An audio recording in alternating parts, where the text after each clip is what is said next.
사랑하는 성도 여러분, 오늘은 교회력으로 삼위일체 주일입니다. 삼위일체라고 하는 것은 하나님은 분명히 한 분이십니다. 그런데 그 한 분이신 하나님이 활동하시고 역사할 때는 성부, 성자, 성령 이 세 가지 모습의 인격과 그 모습으로 활동하시기 때문에 하나님은 한 분이 틀림없지만 하나님은 세 분으로 역사하신다 하는 것이 삼위일체입니다. 반면에 이단들은 대부분 삼위일체 신앙을 고백하지 않기 때문에 이 삼위일체 신학과 신앙은 올바른 신관의 기초이기도 합니다. 오늘은 그 삼위일체 하나님을 우리가 우리의 신앙을 고백하면서 동시에 삼위일체 하나님 앞에 영광 돌리는 주일이 바로 삼위일체 주일입니다. 여러분, 오늘 우리 성부, 성자, 성령 삼위일체 하나님 앞에 영광 돌리는 박수를 힘차게 한번 하겠습니다. 할렐루야! 삼위일체 하나님을 찬양합니다. 오늘 이 설교는 삼위일체 하나님 가운데 성령 하나님에 관한 설교입니다. 우리는 지난 주일에 성령의 기름 부음을 사모하라 라고 하는 설교를 들었습니다. 예수님도 성령의 기름 부으심을 받은 이후에 복음을 증거하시고 때로는 병자를 고치시고 포로되고 눌린 자에게 자유를 선포하시는 주님의 사역을 시작했다는 것입니다. 그러기에 예수님의 제자들이나 우리 역시 성령의 기름 부음을 받으면 담대한 믿음이 생긴다라고 배웠습니다. 기억나시면 아멘. 동시에 성령의 기름 부음을 받으면 우리 가운데 치유의 역사가 나타난다라고 배웠습니다. 동시에 기름 부음을 받은 사람은 사명자가 되고 싶은 그런 마음의 뜨거운 마음이 우리 마음에 생겨서 사명자가 된다라고 배웠습니다. 기억나시면 아멘. 오늘은 지난 주일에 이어서 그러면 어떻게 해야지만 성령의 기름 부음을 받을 수 있는지, 어떻게 해야지 성령 충만할 수 있는지 그 비결을 우리가 배우고자 합니다. 먼저 여러분, 성령이 충만하다라고 하는 말, 충만하다라고 하는 말은 헬라어로 풀레스데산 이렇게 쓰는데 우리가 영어로 풀 이렇게 말하잖아요. 그거 다 같은 어원에서 나온 말이에요. 풀레스데산, 충만하다. 이 뜻은 먼저 가득하다, 그리고 흘러 넘친다 이런 뜻이 담겨 있습니다. 따라합시다. 가득하다, 흘러 넘친다. 마치 물을 어떤 그릇에 담으면 많이 담으면 가득 차고 나중에 흘러 넘치는 상태를 가득 차다, 흘러 넘친다, 풀레스데산이라고 부르는 겁니다. 저는 이 성령의 기름 부음 혹은 성령 충만이라고 하는 단어를 보면 항상 시편 133편이 생각이 납니다. 보라, 형제가 연합하여 동거함이 어찌 그리 선하고 아름다운고, 머리에 있는 보배로운 기름이, 성령의 기름을 얘기하는 거예요. 기름이 수염, 곧 아론의 수염에 흘러서 그 옷깃까지 내림 같고, 헐몬의 이슬이 시온의 산들에 내림 같도다. 거기서 여호와께서 복을 명하셨나니 곧 영생이로다. 그랬습니다. 여러분 상상해 보시길 바랍니다. 이스라엘의 첫 번째 제사장 아론의 머리에 부어진 기름이 쭉 머리를 타고 수염을 타고 옷깃을 타고 흐르는 상태를 상상해 보십시오. 하나님이 이스라엘 민족을 이렇게 흘러넘치는 복으로 축복하겠다라고 하는 약속입니다. 그것이 풀레스데산, 흘러넘친다, 충만하다 이런 뜻입니다. 또 상상해 보십시오. 이스라엘 북쪽에 있는 헬몬산, 헐몬산이라고 말했죠. 헬몬산에서부터 흘러내려오는 이슬과 빗물들이 흐르고 넘쳐서 요단강을 따라서 쫙 내려오면서 요단강 좌우편의 모든 산과들을 푸르게 기름지게 하기 때문에 젖과 꿀이 흐르는 땅이라고 말하는 겁니다. 그 상태를 흘러넘치는 충만, 풀레스 대산, 이렇게 부르는 겁니다. 그리고 이 충만하다라고 하는 말은 지배하다, 영향을 끼치다, 중독되다, 이런 뜻이 또한 담겨져 있습니다. 여러분, 술을 많이 먹으면 술이 우리 몸을 지배하잖아요. 그래서 술이 우리를 지배하니까 술의 영향을 받아서 술 기운에 담대해지기도 해서 막 말도 잘하고, 말 못하는 사람이 말도 잘하고, 용기도 막 백배해지고, 이렇게 되고 실수도 하고 그런 겁니다. 마약을 하면 마약에 중독이 돼서 마약이 그 몸을 지배하니까 몸과 마음과 인생을 지배해서 때로는 망하는 겁니다. 도박을 하는 사람은 결국 도박에 중독이 되어서 도박을 하지 않으면 견딜 수 없는 도박의 중독, 도박의 지배를 받게 되거든요. 그래서 패가망신하는 겁니다. 게임을 많이 하면 게임에 중독이 되어서 가상 공간에서 있는 일과 현실 세계를 구분하지 못해서 현실 세계에 돌아와서도 사람 죽이기를 게임에서 사람 죽이는 것처럼 쉽게 생각을 하는 겁니다. 그러나 반대로 성령이 충만하면 성령이 우리를 지배합니다. 아멘. 성령이 우리에게 영향을 끼칩니다.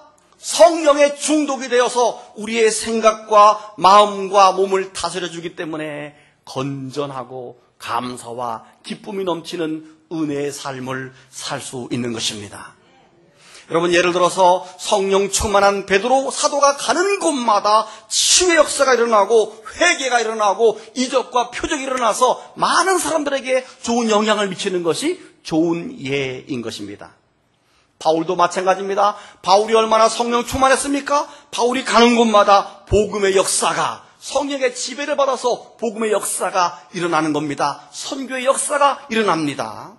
그래서 역사학자 토인비가 너무도 훌륭한 말을 했는데, 그가 말하기를 바울이 유럽을 향해서 타고 간 그 배 안에는 오늘날 유럽의 모든 문화와 문명이 담겨 있었다, 이런 말을 하는 겁니다. 사랑하는 여러분, 저와 여러분 모두가 성령이 충만하기를, 우리 마음에 풀레스 대산, 풀로 가득 찰 수 있기를 축복합니다. 그러면 어떻게 해야지만 성령 충만한 삶을 살 수 있습니까? 성령 충만의 비결이 뭡니까? 첫 번째는 성령의 임재를 사모해야 합니다. 다 같이 시작.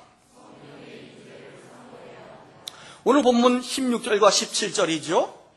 내가 너희에게 이르노니 너희는 성령을 따라 행해라. 그리하면 육체의 욕심을 이루지 아니하리라. 육체의 소욕은 성령을 거스리고 성령은 육체를 거스리나니 이 둘이 서로 대적함으로 너희가 원하는 것을 하지 못하게 한다 그랬습니다. 이 말을 쉽게 말하면 우리 마음 속에는 항상 두 가지 마음이 있다는 겁니다. 하나님의 은혜로 살고 싶은 성령의 소욕과 그와 반대로 세상을 사랑하고 세상 것으로 돌아가고 싶은 육신의 소욕이 항상 이 마음에 있는데 이 둘이 서로 충돌 현상을 일으켜서 서로 거스리고 서로 다툰다라고 말했어요. 그런데 이 갈등에서 이길 수 있는 비결이 바로 뭐냐 하면 성령을 늘 사모하는 겁니다. 육체의 소욕이 내 마음속에, 육체의 생각이 내 마음속에 들어오지 못하도록 성령을 사모하게 될 때 육체의 욕심을 이겨낼 수 있고 이거를 버릴 수 있다는 것입니다. 그래서 시편 109편에 107편 9절에 보게 되면 하나님이 사모하는 영혼에게 좋은 것을 주시고 또 줄인 영혼이 뭡니까? 하나님 나에게 은혜를 베풀어 주십시오 하고 줄인 영혼, 이 영혼에게 좋은 것을 채워준다는 말입니다. 그러므로 사모한다는 말은 다른 말로 바꾸어서 기도하는 것이다, 이렇게 바꿀 수 있습니다. 날마다 저와 여러분이 오 하나님 저에게 성령의 임재를 주시옵소서, 아멘. 오 하나님 저에게 성령의 충만함을 주시옵소서라고 기도할 때 우리는 우리 속에 생겨나는 육체의 소욕을 물리칠 수 있음을 믿으시기를 바랍니다. 그 기도를 반드시 성령을 사모해야지만 우리가 그 육체의 욕심들을 밀어낼 수가 있는 겁니다. 여러분,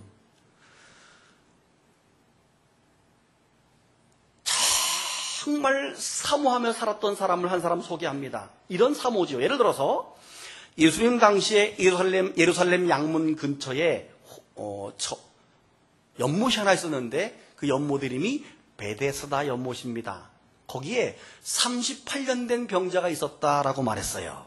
그러면 이 병자가 만약 병을 얻자마자 거기에 와서 있었다고 한다면 38년 동안 그는 거기에 있었던 거예요. 그렇죠?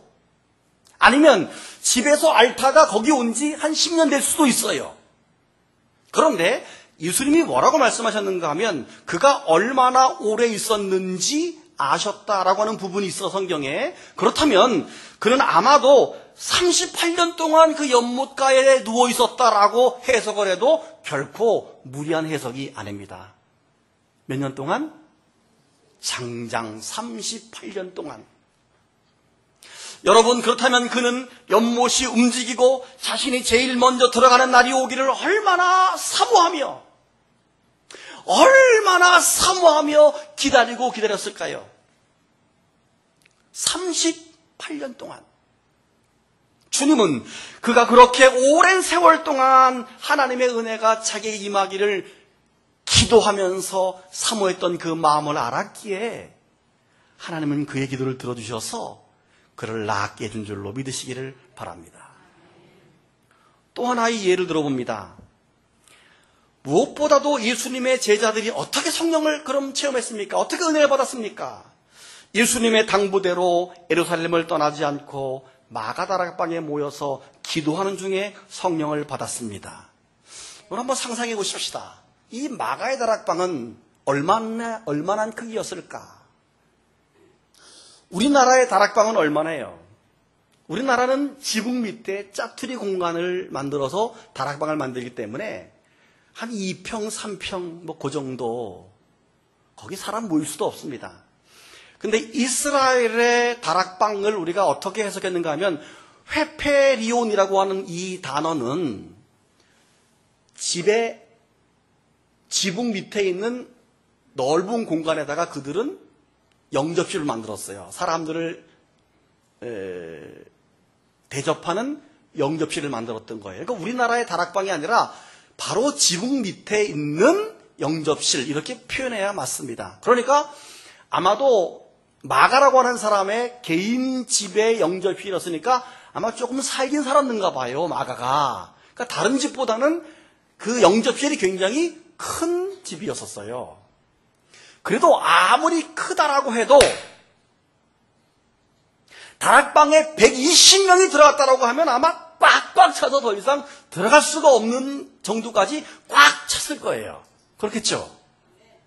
그렇다면 그 120명에 모였던 그 육체의 온기와 모여서 찬송하고 기도했을 때 그 열기는 굉장히 뜨거웠던 분위기, 한마디로 열정적이었다라고 생각할 수가 있습니다.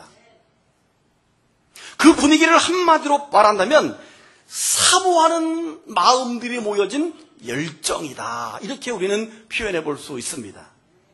그렇게 뜨겁게 모여서 막 꽉꽉 조여서 하나님을 사모하는 뜨거운 분위기가 있는 그곳에, 사모하는 마음들이 모인 그곳에 성령의 강림이 임한 줄로 믿으시기를 바랍니다. 불같은 성령이 그들 각 사람 머리 위에 임하게 된 것입니다. 할렐루야! 제가 2주 전에 설교를 하면서 당신은 제자입니까? 설교를 하면서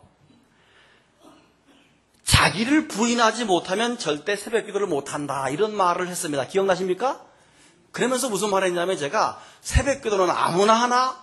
여러분 막 웃으면서 다 같이 했어요. 새벽 기도는 아무나 하나. 그런데 놀라운 일이 벌어졌습니다. 그 다음 월요일 날 우리 교회 새벽 기도에 굉장히 많이 나왔습니다. 저는 굉장히 기뻤습니다. 이야, 이 정도만 매일 보면 너무너무 좋겠다. 놀라지 마십시오. 그 다음 화요일 날 원상복귀 됐습니다. 따라합시다. 새벽기도는 아무나 하나? 새벽기도 작심 1일 아무나 못합니다. 그런데 여러분, 아마 제가 생각할 때 우리 교회 소예배실 정도가 마가다락방의 크기였을 것 같아요. 제 생각에. 우리가 그렇게 모여서 뜨겁게 기도하기만 하면 얼마나 하나님이 기뻐하시며 성령께서 임재하겠는가 상상해 보시고 내일 또 나오시기 바랍니다. 그래요. 내일 하루만 많이 나오더라도 도전한다는 자체가 얼마나 아름답습니까? 따라합시다. 월요일 날 나오고 화요일은 자자. 괜찮아요. 하루라도 노력하는 게 얼마나 기특하고 감사합니까? 시계를 맞춰놓고 못 나온 분도 박수합니다. 괜찮아요. 새벽은 아무라는 게 아니니까 노력한다는 자체가 즐거운 거예요. 여러분, 누구보다도 또 하나님의 은혜를 사모하며 살았던 또 한 사람을 소개하겠습니다. 바로 사도행전 10장에 나오는 고넬료라고 하는 사람입니다. 그는 이방인입니다. 로마 군대의 장교입니다. 그는 이방인이지만 늘 하나님께 기도하면서 하나님의 사랑으로 이웃 사람들에게 구제하기를 좋아했습니다. 이 사람이 얼마나 하나님의 은혜를 사모했는지 하루는 기도 시간에 하나님의 사자가, 하나님의 천사가 그 고넬료에게 나타났습니다. 고넬료야, 너는 사람을 보내서 요바에 있는 베드로에게 가서 와서 우리에게 말씀을 전해달라고 청해라. 이렇게 환상을 보았습니다. 그런데 베드로가 올 수 있는 확률은 0%입니다. 절대 베드로는 오지 않습니다. 왜냐하면 베드로는 이방인들에게는 절대 하나님의 복음을 전할 수 없다라고 믿는 사람이었기 때문입니다. 그런데 고넬료는 예 하고 하인 둘을 보냈습니다. 동시에 그 시간에 하나님은 요바에 있는 베드로에게 환상을 보여주십니다. 환상의 내용은 뭐냐면 보자기가 하늘에서 쫙 내려오는데 보자기 안을 살펴보니까 4발 달린 짐승과 그리고 날개 달린 새가 쫙 내려오는데 하나님이 베드로야 잡아먹어라. 베드로가 깜짝 놀라면서 하나님 이렇게 부정한 짐승을 어떻게 먹을 수가 있습니까? 못 먹습니다. 완강히 거절합니다.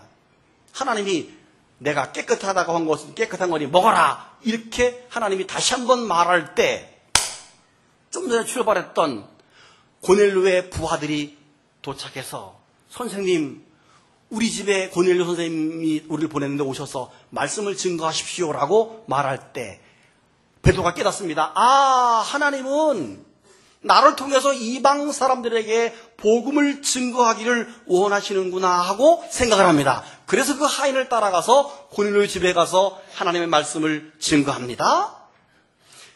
그 집안 사람 모두를 구원합니다. 그리고 이방 사람들에게 세례를 베푸는 있을 수 없는 기적이 일어나게 되는데 성경은 이 부분을 어떻게 기록하고 있을까요?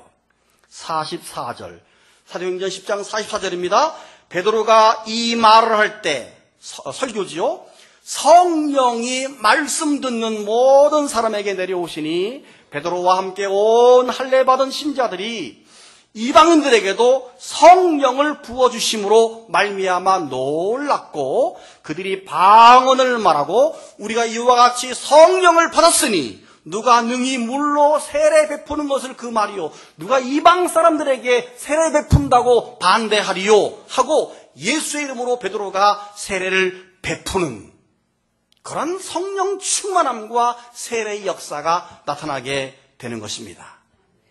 사랑하는 성도 여러분, 하나님의 은혜를 사모하며 늘 기도하며 구제하는 데 힘썼던 고넬료는 정말 기가 막힌 하나님의 은혜를 받은 사람이에요. 전혀 다른 지역, 전혀 다른 종족에게 동시에 하나님이 환상을 보여서 만나서 성령을 받게 하는 놀라운 역사가 바로 왜 일어났습니까? 고넬료가 사모했기 때문에 성령을 받게 된 줄로 믿으시기를 바랍니다. 오늘부터 우리는 늘 기도하십시오. 주님, 나에게 성령의 임재를 주시옵소서. 주님, 내 아들 아무개에게, 내 딸 아무개에게, 내 손자 손녀 누구에게 성령의 임재를 부어주십시오. 기도하기를 바랍니다. 두 번째 비결은 성령이 임재하는 장소에 있어야 합니다. 시작. 오늘 본문 19절부터 21절을 보게 되면 육체의 일은 분명하니 음행과 더러운 것과 호색과 우상숭배와 주술과 원수 맺는 것, 또 뭡니까? 분쟁과 시기와 분냄과 분열과 이단과 이런 것들에게 가지 말아야 된다. 여러분, 우리가 어떤 장소에 머무는가는 대단히 중요합니다. 우리가 누구를 만나는가는 대단히 중요합니다. 우리가 어떤 책을 읽고 어떤 영화를 보는가는 굉장히 중요한 문제입니다. 왜냐하면 영향을 받기 때문에 그렇습니다. 우리가 어떤 게임을 하는가는 대단히 중요합니다. 우리로 하여금 앞에서 읽어했던 육체의 일에 해당되는 죄를 짓게 유혹하는 장소에 우리 스스로가 머물지 말아야 합니다. 우리 인류의 조상 아담과 하와는 선악과 나무가 있는 장소에는 아예 가지 말았어야 합니다. 근데 괜히 가서 어슬렁거리다가 보암직하고 먹음직하고 탐스러운 선악과에 손을 대고 말았던 것입니다. 왜? 거기를 가지 말았어야 하는 겁니다. 여러분, 죄를 짓는 장소에 가서 죄를 짓지 않기는 너무도 어렵습니다. 잘 들어보세요. 죄를 짓는 장소에 가서 죄를 짓지 않기는 너무 힘듭니다. 그러나 그 장소에 가지 않는 것은 쉽습니다. 이해가 되십니까? 한마디로 따라합시다. 안 가면 된다. 그거요. 안 가면 돼요.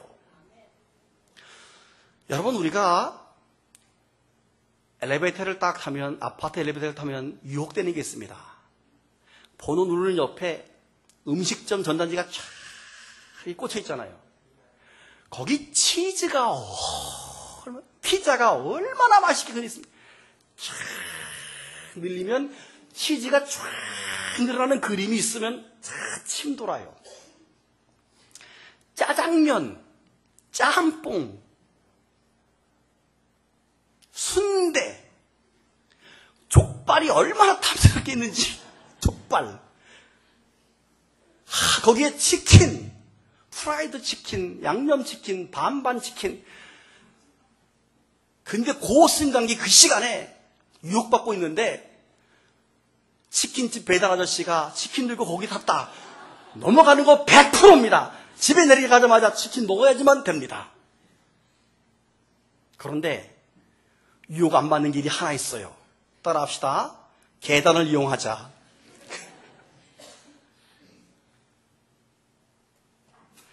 여러분, 그런 겁니다. 우리가 죄가 있는 장소에 가면 쉽게 넘어가지만, 그러므로 성령이 임재하는 장소에 머무르면 반대로 성령 충만하게 바꿔지게 되는 것입니다. 예수님이 승천하실 때 제자들에게 예루살렘을 떠나지 말아라, 한 곳에 모여 있어라 하는 이유가 뭡니까? 장소의 문제입니다. 장소. 성령이 임하는, 성령이 강림하는 장소에 너희가 있어야 한다, 그런 말이지요. 그런데 우리가 성령을 따라 행하고 그러기 위해서 육체의 일을 버려야 되는 중요한 이유가 뭐냐 하면, 다시 오늘 본문 말씀 19절에서 21절을 보면 끝에, 성경 띄워주세요. 끝에 위에 열거한 다음에 이런 사람들은, 이런 일을 하는 자들은 하나님의 나라를 유업으로 받지 못한다는 무서운 말이 담겨져 있어요. 하나님의 나라를 유업으로 받지 못한다는 말은 다른 말로 쉽게 표현하면 하나님 나라에 못 들어간다, 하늘나라를 상속받지 못한다, 이렇게 무서운 말이거든요.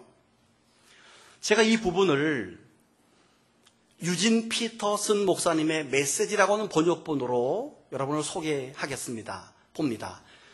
오늘 본문입니다. 여러분이 항상 자기 마음대로 살려고 할 때 여러분의 삶이 어떻게 될는지 아주 분명합니다. 사랑이 없이 되풀이되는 값싼 섹스, 악취를 풍기며 쌓이는 정신과 감정의 쓰레기들, 과도하게 집착하지만 기쁨이 없는 행복, 껍데기 우상들, 마술쇼 같은 종교, 편집증적인 외로움, 살벌한 경쟁, 모든 것을 집어삼키지만 결코 만족할 줄 모르는 욕망, 잔인한 기질, 사랑할 줄 모르고 사랑받을 줄도 모르는 무력감, 찢겨진 가정과 찢어진 삶, 편협한 마음과 왜곡된 추구, 모든 일을 경쟁자로 여기는 악한 습관, 통제되지도 않고 통제할 수도 없는 중독, 이름뿐인 꼴 사나운 공동체 등이 그것입니다. 더 열거할 수도 있지만 그만하겠습니다.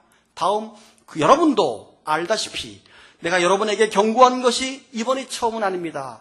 여러분이 자신과 자유를 그런 식으로 사용하면 여러분은 하나님의 나라를 상속받지 못할 것입니다. 그리고 이어서 성령의 9가지 열매를 설명하는데, 그러나 우리가 하나님의 방법대로 살면 어떤 일이 일어날까요? 과수원에 과실이 풍성히 맺히는 것처럼 하나님께서 우리의 삶에 여러 가지 선물을 주시는데, 다른 사람들에 대한 호의, 풍성한 삶, 고요함 같은 것들을 풍성히 주실 것입니다.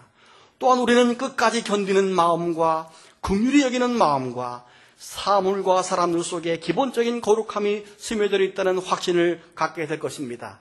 우리는 충성스럽게 헌신하고 우리가 살아가는 방식을 강요하지 않으며 우리의 에너지를 슬기롭게 모으고 관리하는 절제죠. 우리의 에너지를 슬기롭게 모으고 관리할 수 있을 것입니다. 사랑하는 여러분, 성령 충만의 비결은 너무도 간단합니다.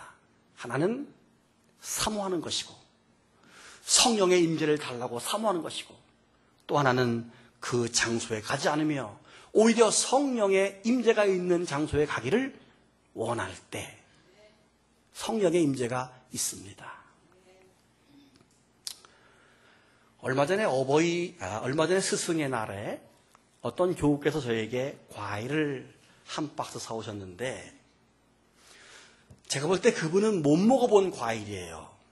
그래서 내가 이 과일 먹어봤습니까? 못 먹어봤대요. 여러분도 다 못 먹어봤을 거예요. 과일 이름은 용과라고 하는 과일이에요. 왜 용과인가 하면 이만한데 용처럼 막 뿔처럼 막 나온 빨간 과일이 있어요. 못 먹어봤죠? 못 먹어봤죠? 해외 여행이나 가면 조금씩 먹어봐요. 저는 이제 열대 나라에 가게 되면 먹어봤기 때문에 그 용과를 잘 알아요. 과일의 왕이라고 표현할 정도로 맛이 어떤가 하면 속살이 하얗고 거기 참깨처럼 검은 점들이 딱딱 있는데 점을 씹을 때 그 터져나온 느낌과 시지도 않고 달지도 않고 하여튼 표현할 수 없는 그 맛이 있어요. 그래서 못 먹어봤죠? 그러니까 못 먹어봤대. 어떻게 사오셨어요? 과일집 아저씨가 권유하기 때문에 사왔대요. 그럼 같이 먹어보세요. 맛을 보십시오. 그래서 맛을 보여드렸어요. 여러분 못 먹어봤죠? 궁금하죠? 성령도 마찬가지입니다. 성령은 받은 사람만 압니다. 은혜는 받은 사람만 압니다. 못 받은 사람은 아무리 설명을 해도 모릅니다. 받아야 합니다. 눈 감고 묵상합니다.